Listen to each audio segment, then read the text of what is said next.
Hello, everyone. Good morning. Most of you, good morning. Well, wherever you are, welcome. Warm welcome if you're here for the first time. Warm welcome for those who will be watching the replay. Here we are, back into our Dharma Hall for another session. As Miles said, day 3. It seems like a countdown somehow, but yeah, let's dive into it. So we'll be here for the next hour, practicing together, guided by Miles Kessler this week. And yeah, generally that we'll have a small talk, then a short talk, let's say, a time of practice, and then some time for questions. If you want to have questions, to ask questions, you can use the chat box. Please write question in capital letters before writing the question so we know that it's a question. And yeah, just quick word about Dana. I've opted to put the link on top of the chat right away so it doesn't run away from the stream or in the stream. And Dana is the practice of generosity, the wholehearted generosity that we all have in this Dharma hall, I'm assuming. But in this particular case, it's also the only supporting way for this Sangha to continue, for this platform to be sustained. All the donations that are given support us backstage, the teachers, and the whole amount of costs that we have to maintain this. So whatever you can give, whenever you can give, everything is very, very well appreciated. And if you can't donate, of course, that's totally okay. It's part of the practice. You know that we're here. We know that you give when you can, whatever you can. So, without further delay, please enjoy the session, and I'll hand over the mic to Miles. Have a good session.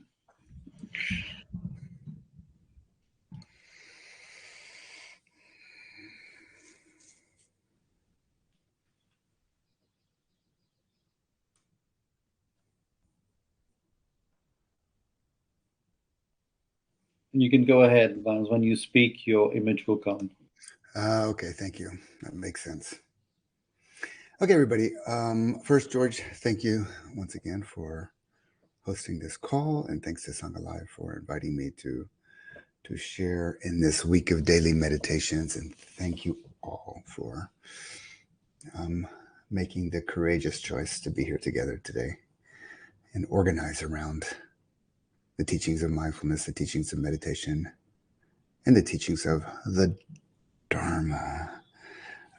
Before I dive in, I just want to say a couple of things. I still have a bunch of questions, not a bunch, about 3 or 4 questions that are left over from day 1. I will take one of those after the sitting period today. And then today we're not going to do a Q&A. As I mentioned yesterday, I want to invite somebody to join me on screen for a hot seat interview. So if anybody's interested in doing a meditation interview, kind of the type of interview you would get in a retreat, let me know. A few conditions there. One, somebody who hasn't done it with me before, because I know there's a lot of people here I've actually worked with before. And you have to be first willing to be on screen with me. Second, you have to be willing to do the hot seat, which is basically speak about your practice in front of a group, all for good reasons. It's beneficial all around. And third, just as long as you're willing to receive some guidance, you can do with it what you like, but just a willingness to receive guidance. Those are kind of the basic conditions. And if you think you'd get some benefit from this, then at the end, after we do our meditation, somebody can raise their hand and I'll invite you in. Okay, so here we are. Fear and Fearlessness, the month of Fear and Fearlessness at Sangha Live's daily meditations. And we are looking at courage, surrender, and courage and surrender on the path of the spiritual warrior. And the spiritual warrior is a very specific metaphor. It tends to be a bit of a masculine metaphor, a bit more of the yang. In the yin-yang spectrum, it's a bit more on the yang side. But the spiritual aspect of the spiritual warrior is completely yin. So it's really, for me, the term spiritual warrior is this beautiful blend of yin and yang, this beautiful blend of heroic courage and utter surrender. And we're going to explore those a little bit more tomorrow. But to help with this kind of week of exploration, I've been using these terms that come out of Japanese martial arts, specifically Aikido, which I'm a teacher of Aikido. And day one, we looked at Shoshin, which is the beginner's mind, and how we relate to fear and how we relate to our practice with Shoshin. Day two, yesterday, we looked at Zanshin, which is sustained mind or a sustained presence, sustained awareness, and how that relates to fear and our practice. And today we're going to be looking at Mushin. Mushin is no mind. Another way to say Mushin is obviously a term out of Zen Buddhism, but another way to say that is anatta, which is specific to our Theravada tradition, our Vipassana meditation. And yet they're slightly different meanings, those two terms. So we'll kind of touch on that a bit today.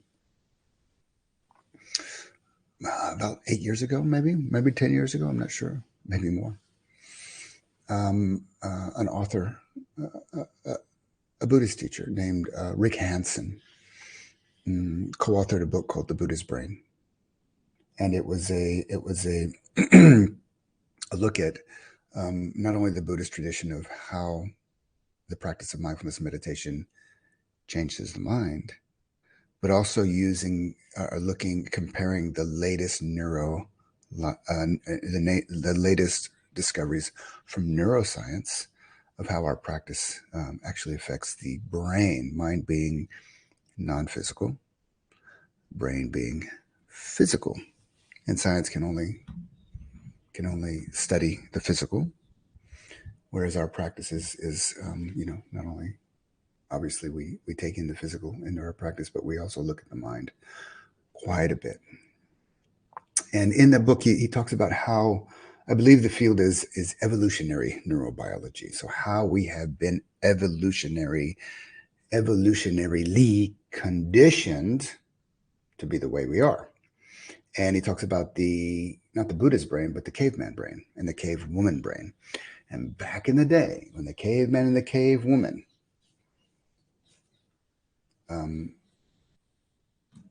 were confronted with a threat, were confronted with survivals, they would respond, obviously, in a very specific way. And if the caveman and cavewoman was confronted with for example, a saber-toothed tiger, then to survive, you had to fight, flight, or freeze.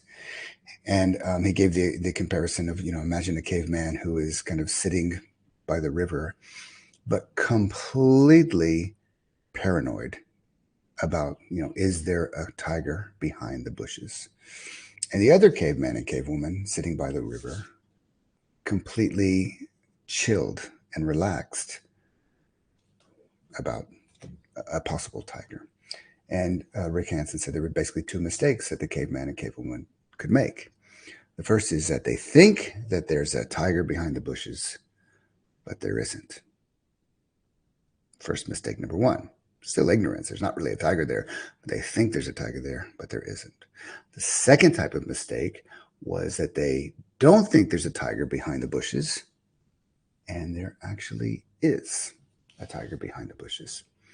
two types of mistakes that the caveman and cavewoman could make. Simple to relate to. Perhaps not with tigers, but something. There's something out there that we're always kind of like, is it there? Is it not there? Is it going to happen? Is it not going to happen? Is the next pandemic coming? Is it not coming? Oh my God. And here's the deal. Nature selected the caveman and cavewoman who made the second type of mistake. They were selected out of the human project. Because if they didn't think there was a tiger behind the bushes, and there actually was, they were chilled. They were kind of relaxed. They were not stressed. They were not flooded with cortisol. They're just like chill, chill, chill. But the tiger came and ate them. They're gone. The ones who were paranoid, the ones who were freaked out, the one who were stressed, the one who had cortisol rushing through their system and adrenaline rushing through their system constantly. Oh my God, as unhealthy as that is. And they didn't live long back then. Mid-30s was kind of old age back then, whatever it was. They were selected into the human project. Their DNA got passed on to the next generation and passed on to the next generation and passed on to the next generation. Our ancestors are not the ones that were chilled sitting on the side of the river. They got selected out. Those are not our ancestors. Our ancestors are the ones who are stressed and panicked and fearful and paranoid and flooded with cortisol and unhealthy and died in early age. Those are our ancestors. That means that we are biologically wired to be afraid. That is the human condition. Oh my God. And if that was the only story, then that would be quite bad news. But there is good news. And the good news is what the Buddha said. The Buddha said, look, yes, we are conditioned that way. Dukkha Setya, the first noble truth. Suffering exists. We could extrapolate that into saying paranoia exists, stress exists, cortisol flooding through the system exists. These are facts of life. That is our human plight. That is our human condition. But the Buddha came along and he said, well, but that's not necessarily our human destiny, that we can overcome that through the practice of mindfulness. With the practice of mindfulness, our biologically conditioned brains, our biologically wired, hardwired, not software, hardware, can be reshaped. And in Buddhism, they talk about, they've always said this. It's one of the first things I heard when I came to Buddhist meditation practice. Reshape the mind with the practice of mindfulness meditation. Reshape the mind with the practice. Sayadaw Pandita used to always say that. Reshape the mind with the practice of mindfulness-based meditation. Wow. That, however kind of stressful and unpleasant and maybe even horrible as things are for me in here, there is hope. That can be reshaped. Our brains can quite literally be rewired, and neuroscience has actually, backed that up. They verified that truth that, 2,500 years, the Buddhists have been saying, neuroscience came along and said, and studied that. Well, let's see if it's really true. And they plugged you into, I was actually part of a lot of these here in Israel at the Weizmann Institute, where I was plugged into an fMRI to meditate, and then later an EEG over like a 10-year period, and periodically, and and they proved again and again that the mind can be reshaped. There are states like equanimity towards all formations. There is a total dissolution of experience, mind and body. These things have been proved by neuroscience, and as you go through those processes, your mind becomes rewired. It is called in neuroscience neuroplasticity. Our minds are plastic, flexible, malleable. I should say, our minds become, that's probably better to say, our minds become plastic, our minds become flexible, and our minds become malleable through the practice of mindfulness-based meditation. So yes, I do believe in evolution, but that's another conversation. I'm sorry, Los, for going too fast. I'll try to slow down. Okay, so the mind can be shaped. But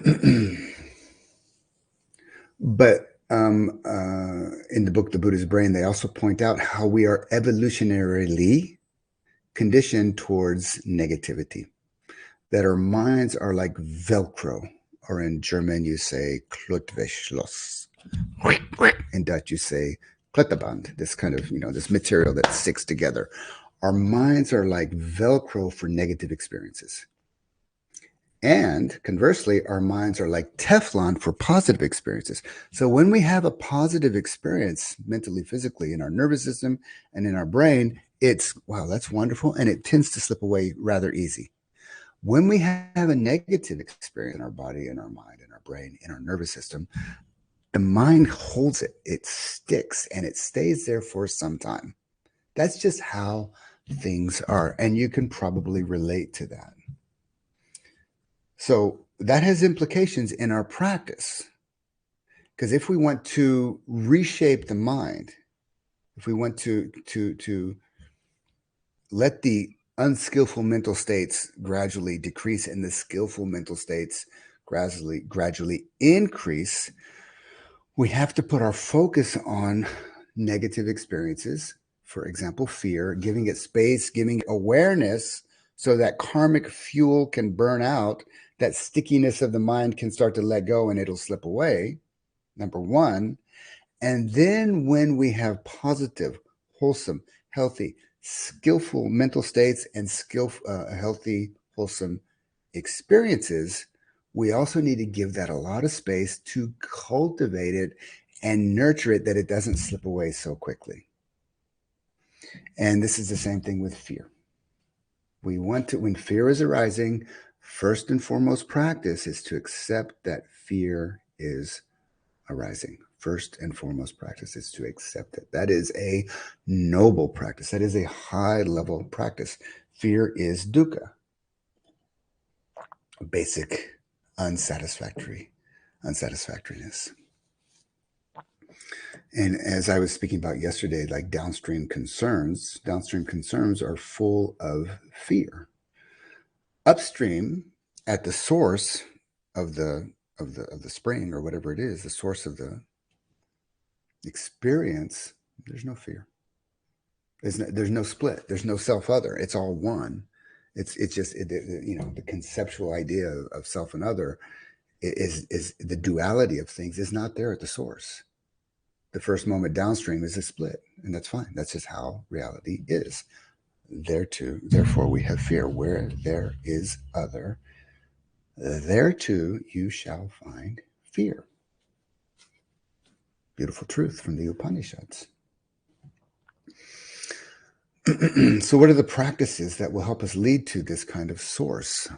They have this beautiful saying in Zen Buddhism, also in martial arts, Zen-influenced martial arts, of Mushin, no mind, when the self disappears.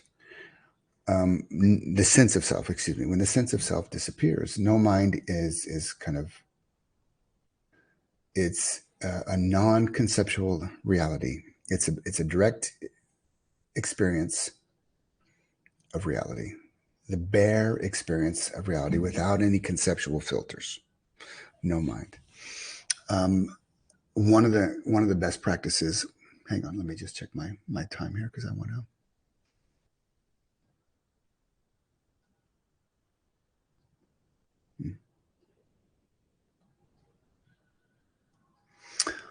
The perennial inquiry to kind of reach this source is the question, who am I? It's like you just turning in, who am I? Who am I? There's another practice called neti. It's out of the Hindu tradition. And neti is basically when something that comes up, someplace that you can identify as you comes up, you just simply say, not this, not this. And it's not a pushing away of experience. It's not a denying of an experience. It's just negating the solidification of identity around that experience. So if fear arises, neti, Doesn't make the fear go away. It doesn't push the fear away.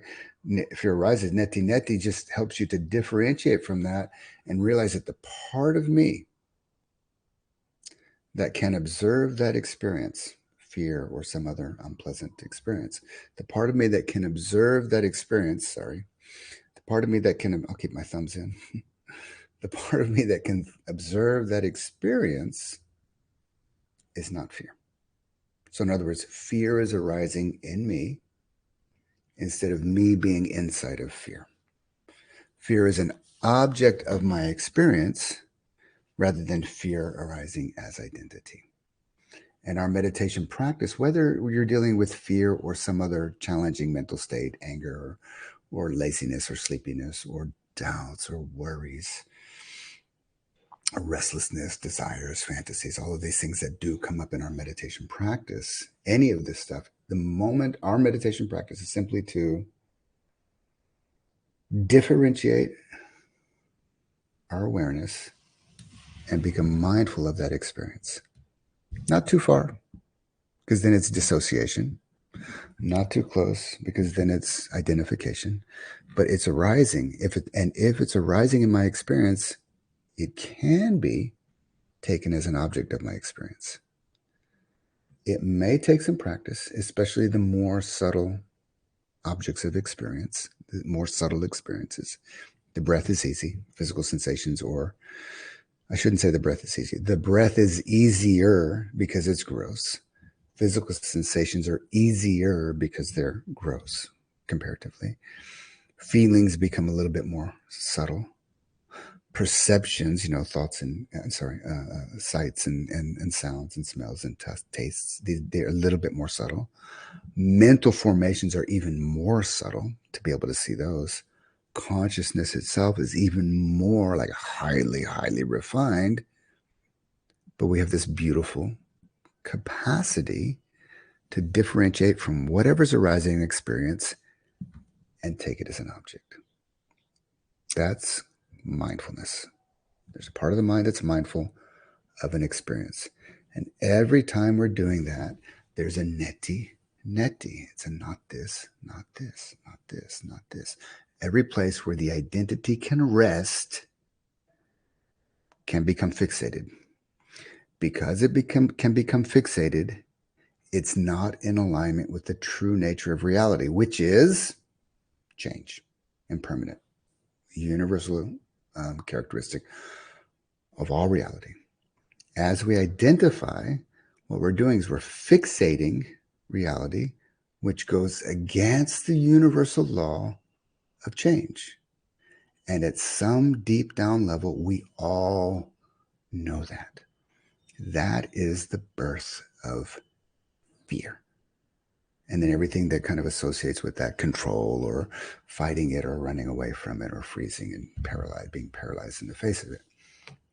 This is the basic human condition. And our mindfulness practice and or a practice of neti neti, not this, not this, not this, to differentiate and observe, differentiate and observe, differentiate and observe, to become mindful of and know through mindfulness what is the experience that you are observing, including the observer. And when the observer starts to dissolve or pop away or disappear, then you will be in a state of Mushin, no mind. So as a way to kind of give us a taste of Mushin before we meditate, I want to read a poem from the Zen master, Chinese Zen master, Li Po, Lipo. He wrote some amazing kind of Zen poetry. And he was one day sitting on a mountain meditating and had this experience of Mushin, no mind, and took out his pen and created a poem that here we are hundreds of years later sharing together in Sangha Life. So Lipo wrote, "The birds have vanished down the sky. Now the last clouds drain away. Sitting together, the mountain and I, until only the mountain remains. Until only the mountain remains. Let's sit together. Finding a comfortable position. Eyes open or eyes closed as you like. My preference is eyes closed just because that's another sense door that we don't have to deal with. Whatever the case, turning in and just take a moment, anchor your mindfulness in the body, and being mindful of whatever sensations are arising in the body. And should you notice any type of Velcro experience where the experience is kind of stuck or fixated or not flowing, let your mindfulness go there. Know its qualities and characteristics. And as you continue to observe it, know what happens to it. How does it change?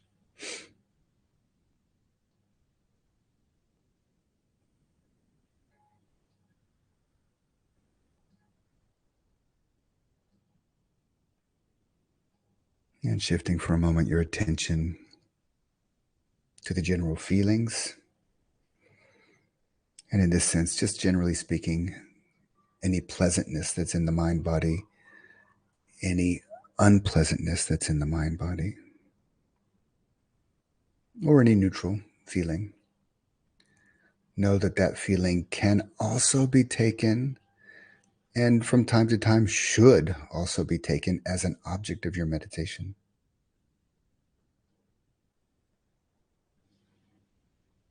And as you locate the feelings, notice that it has a boundary. There's a place where it is and a place where it isn't. It has a quality, it has an intensity.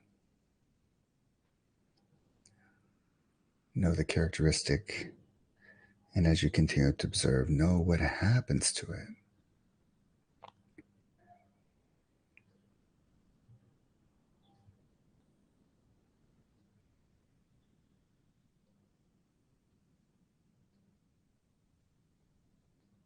And shifting your attention to the mind,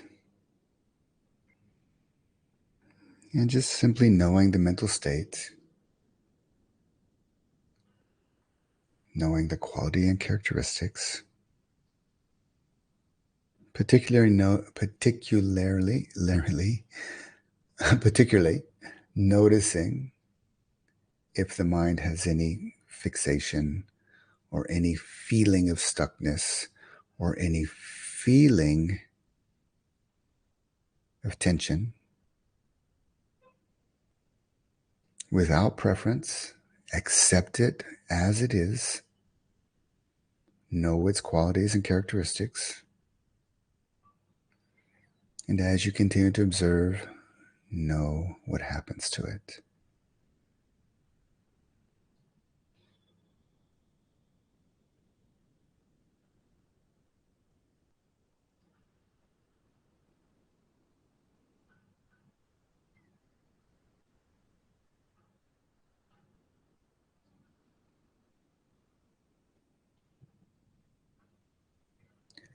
And bringing your attention to the breath, or whatever your primary method is, whatever your primary practice is. I do recommend the breath, but there's many wonderful meditation techniques. I will just speak about the breath, so you can do as you like. Noticing the sensations and the subtle qualities and characteristics of the breath as you breathe in.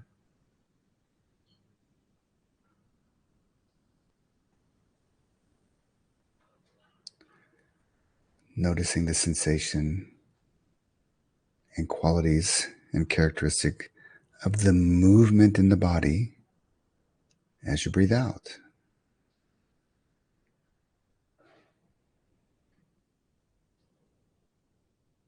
letting these specific sensations and qualities be your home base, be the anchor for your meditation practice. And being mindful of the breath and letting the mind move to other objects freely, but always returning home to the breath. With each breath in each moment by moment, breath by breath.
And bringing your mindfulness back to the body, feel the body.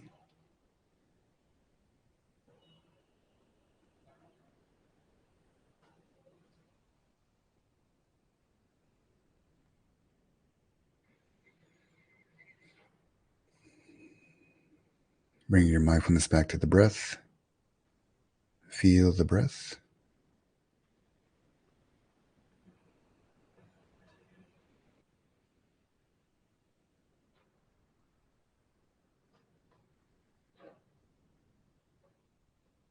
Bringing your mindfulness to the mind and know your mental state.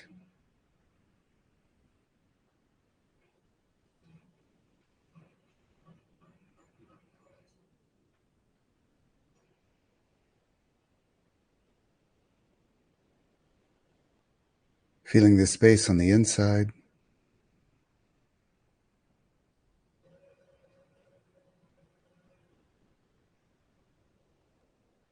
As you slowly open your eyes, coming out of the meditation, feel the space on the outside.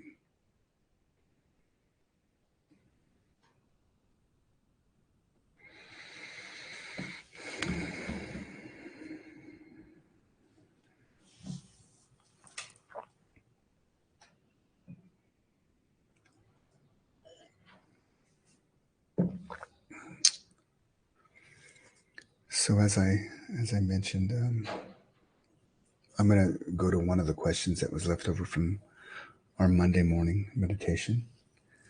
And then if somebody would be interested in a meditation interview, hot seat, in other words, stepping on stage with me, please raise your hand and we'll bring you on. So let me go to the questions first. The previous question. Oops, sorry, here. Heidi wrote a great question. She said, from a very young age, I felt interdependence and lack of boundaries between myself and other beings. In Monday, Monday, we're in the context of fear and how that related to self and other and the boundaries of self with others. So she wrote, from a very young age, I felt interdependence and lack of boundaries between myself and others. Nearly 50 years on, I lived through the natural outcome of this, having accepted a lack of self too much. And it led me to being taken advantage of. Boundaries that should have been there were being crossed. And now my work with huge anxiety, and now that's my work with huge anxiety in my life.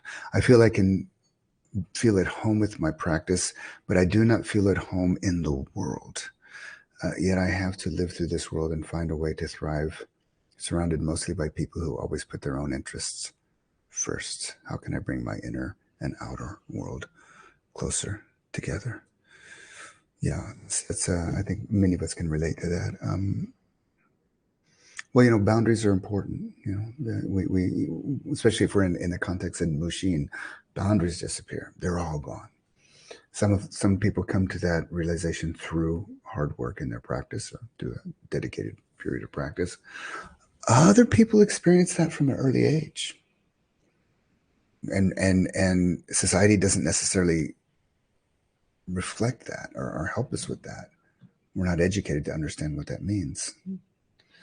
So there's an old saying from Jack Engler, who was a psychotherapist or psychiatrist, practicing psychiatrist, and a meditation teacher. He wrote way back in the 70s or the 80s. You have to be somebody before you can become nobody. You have to become somebody. You have to be somebody before you can become nobody. In other words, you have to have a healthy ego boundary, or maybe it's better even to say a healthy sense of self, before you can kind of go through the process of dissolving that sense of self. If you find it easy to let go of to release boundaries, but also difficult to place boundaries, then then the result is going to be losing yourself, especially losing yourself to other people's intentions or other people's motivations or other people's agendas, and that can suck. We've all been there, probably. Some people have the opposite problem. They just can't. They can't drop a boundary for anybody, anytime, anywhere, any conditions. No way.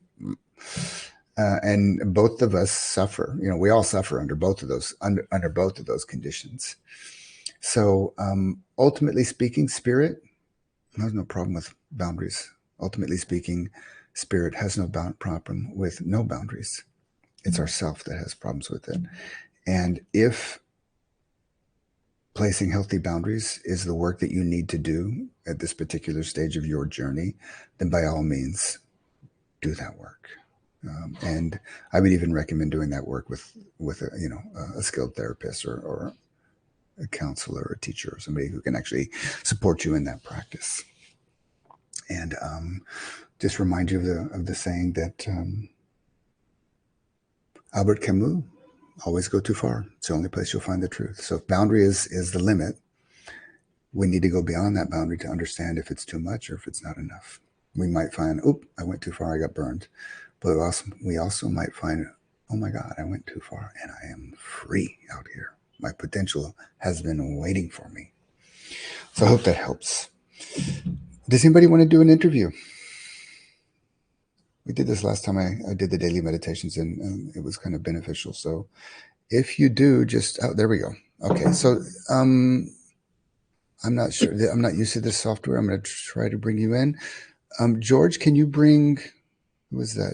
Joanne? Can you bring Joanne to the No, screen? she's on. She just have to unmute.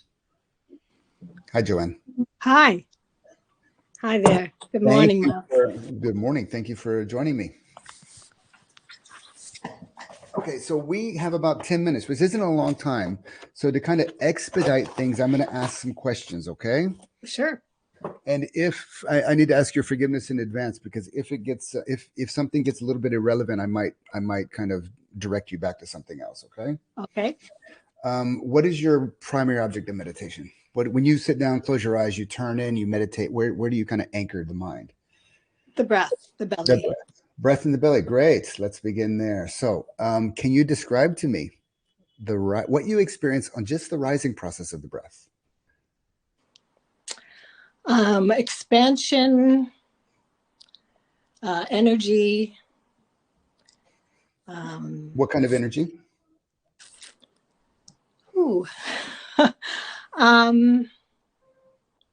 Like a vibration or a lightness, a softness, a tingling? Yeah. Lightness, softness, I think. Okay. Yeah. Okay. Good. What else? On the in-breath? Just the in-breath for now. I'm realizing I probably don't have as much experience with the actual minute sensations as I might. Okay. No, most people don't. So let me help you a little bit. I'll ask you a question. Let me help you. So would you say that the breath is on the longer side, the shorter side, or kind of average? My breath is average. Okay. It does deepen and lengthen as I practice. Okay, great. Would you say it is more of on the fast side, on the slow side, or average? Average, just slow a little. Yeah. A little slow. Okay, good. And would you say that it is a smooth breath or a choppy, rough, fluctuating breath? Smooth. Okay, smooth. Would you say it's a pleasant breath or an unpleasant breath? Pleasant. Okay, I'm just kind of throwing some possible qualities out there for you to get a little bit more minute. Yeah. Okay, and can you tell me how the breath comes to an end? There's almost a seamless transition and it's almost imperceptible. It just kind of very slowly tapers out to nothing. Oh, nice. Okay, see, that's very minute what you just said. Okay, and would you say that at the end of this kind of slow, minute tapering to nothing, would you say there's a pause before the out breath, or does it just immediately turn around? No, it's absolute pause for sure. A sense of stillness and ending. Yes. Okay. See, that's very minute. How does the out breath begin? It begins with a kind of letting go, a kind of shift. It begins with it's almost seamless, but there is definitely a shift to a sense of release, letting go, relaxing, being,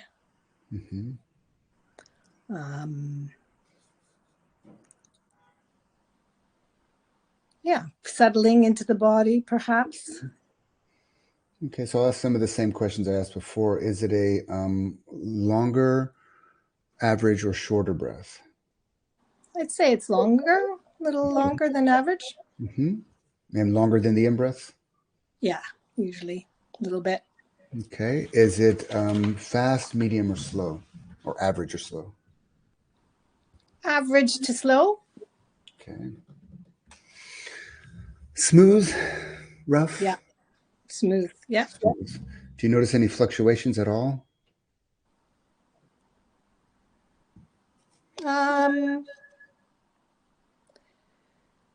No, unless I'm working with an emotion or something, has shifted and I'm kind of working with something that's come up. No. Okay, let's stay with the physical sensations just for the moment to keep it simple. Yeah. So more smooth, like smooth and constant, no little wave or ripple or jump or bump or anything like that. Nope. Unless a heartbeat kind of comes in Okay, no. Well, that's a good question. Do you experience a heartbeat or not? I can sometimes be aware of my heart beating, but usually that settles down or recedes into the background. Okay. And on the in-breath, you said there was an energy that had a lightness and a softness to it. Is the energy also there? In the out-breath?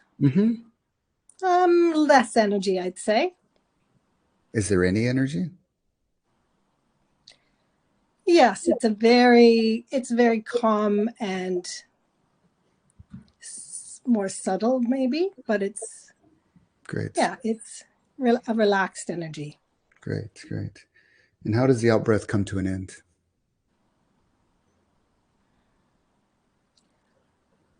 With an in breath. Well, let's go back to the in breath. The in breath tapered to almost nothingness, right? Yeah. And what about the out breath? Can you? Yeah, it's the same. It tapers to nothing, and the sense of stillness, and then the body just will suddenly pick up and breathe in. And before the in breath, is there a pause or no pause? No pause that I'm aware of.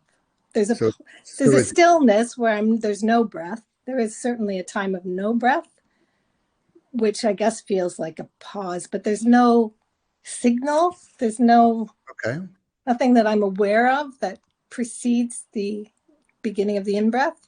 Okay. And how does the in-breath begin? The diaphragm pulling down and the belly and chest opening up. Great. So what we just did very briefly was the lead questions that I gave you were to help you not just see more minute, subtle details, which you obviously are seeing, but also to help you articulate what your experience is. Yeah. Now, why do we do that? Because that helps the experience become more grounded. Your meditation becomes more grounded in that subtle level of experience. Now, quite often we're just breathing in and breathing out, and that can be really nice, but we miss all of these subtle details. If we try to catch the details too much, it's too hard. If we're too relaxed, it can be too easy. The Goldilocks is right there, knowing all these little subtle details. And these subtle details will become infinitely more subtle. So, quick few questions. I'm just looking at the time. Well, a couple more minutes. smoothness of the breath, would you say that was a physical feeling or a physical experience or a mental experience? Definitely physical. Okay. The lightness and the energy that was light and soft, physical or mental, or physical or non-physical? I don't know if you can separate those two, can you? I'm just asking, whatever it is for you. There's no wrong answer here. Is it physical? Yeah, it feels Or physical. it could be both. It could be both. Yeah, it feels physical. Am I aware mentally? I'm usually trying to be with the physical sensations, so I'm not aware of thinking about it or a mental representation at all. No. Okay. Okay. And as the breath came to a tapering into nothing and paused in stillness, physical or mental? Both. How was it physical and how was it mental? A sense of physical stillness, nothing is moving, maybe just the heartbeat. Mental stillness in that there's a complete sense of being in the moment. Great. And you said that the energy on the out breath had a calmness to it. Mm-hmm. Was that calmness, peacefulness? Okay. Physical or mental? Physical, mental, or both? Both. How? I think I intentionally do invite in a sense of peacefulness often. So I'm aware of that, and therefore the body feels it's kind of maybe a habit that I try to cultivate. So how does it feel? Well, how's the body peaceful or calm? I got that the mind was calm and peaceful, but how was the body calm and peaceful? What's that? How does that it feels soft. It feels relaxed. The muscles are loose. Great. Yeah. Okay, good. All right, so we'll stop there. I'm going to because we're over time. We're going to go a few more minutes, everybody. I'm sorry about this, but just to kind of explain what I was doing with Joanne, the way that our practice unfolds is that we move through stages of insight knowledge. You may be aware of them or not, and your practice is quite along in the path. The questions I was asking about physical or mental was partly for you, but partly for the people that might be observing. This is one of our foundational insights, the differentiation between mind and matter, nama rupa. And most of us here are already kind of seeing that, but we're not necessarily clear that we're seeing it. A non-meditator, it's just fused together. Mindfulness meditation automatically, and it's called intuitive wisdom, it starts to differentiate. We know what's physical and we begin to know what's mental, and we begin to know how they're interacting, they're interconnected. Once that insight kind of matures in the mind, which is clearly, you're actually, your practice is deeper than that, but to help clarify that, then we can start to see the cause and effect of experience.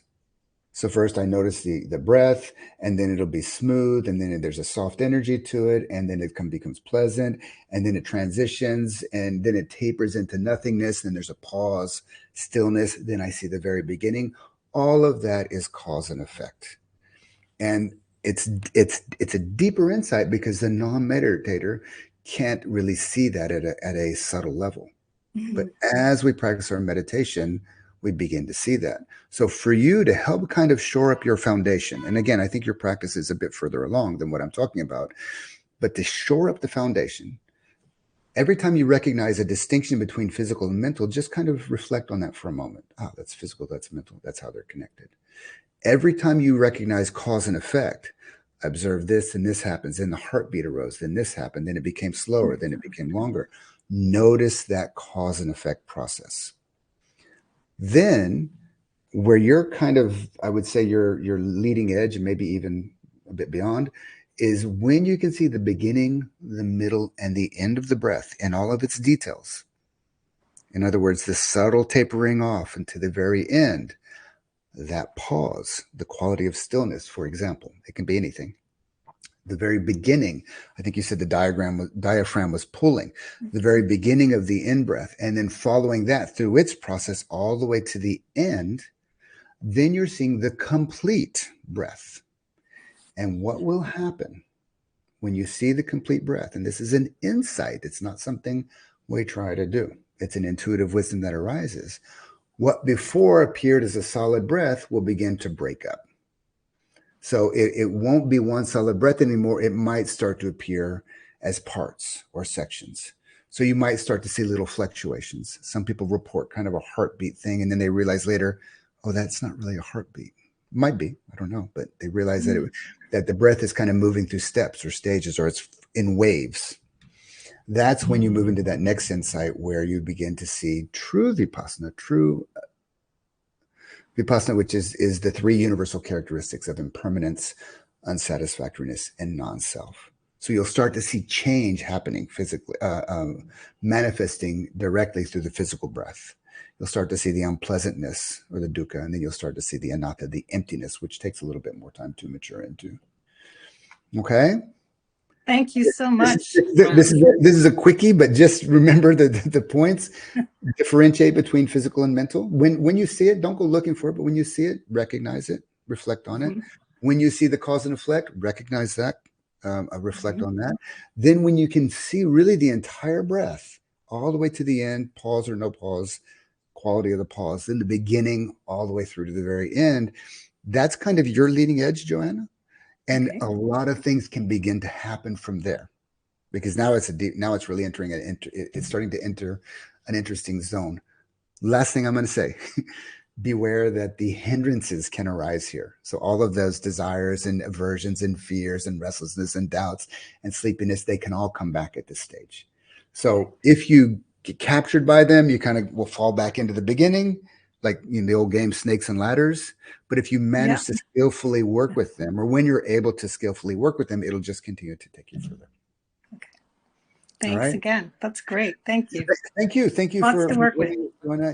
Yeah, great. And thanks for joining us. And I really appreciate you jumping on stage here. Okay. All right.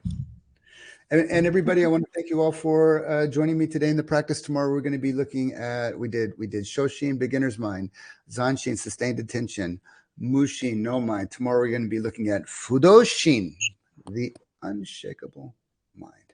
And with that, I want to wish you a great day and a great practice, and may your practice lead you forward beyond fear and beyond fearlessness, forever and always forward on your path of meditation. Thank you, everybody.